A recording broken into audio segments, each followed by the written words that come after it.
And so I've given that some careful consideration. All you protesters, you've accomplished an awful lot already.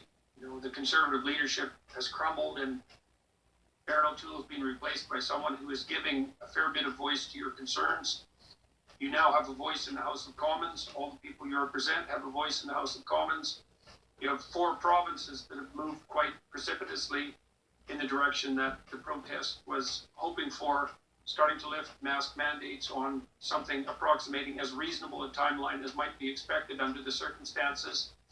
You're now faced with a difficult choice, which is, what are your criteria for satisfaction?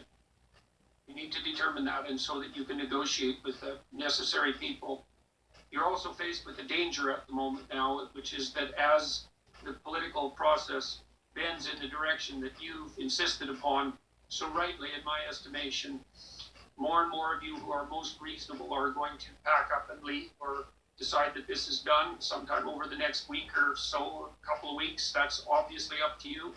But there'll be a remnant that's much more committed in some sense to more extreme goals, and that's going to be something very difficult to manage. I'd like to commend all of you for your diligence and work on accomplishing what you have accomplished under trying conditions, and also for keeping your heads in a way that's actually been a model for the entire world.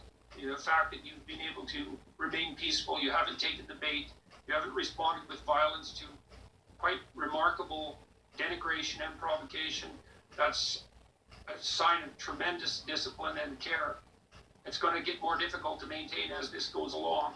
So I hope that you're all in this position to allow a sufficient victory to be sufficient, to move forward without rancor, to be grateful for the effect that you've already had and the support that you've received, and to move forward to a normative peace and the reestablishment of our country's economy and our psychological and social well-being. So that's pretty much all I have to say at this point.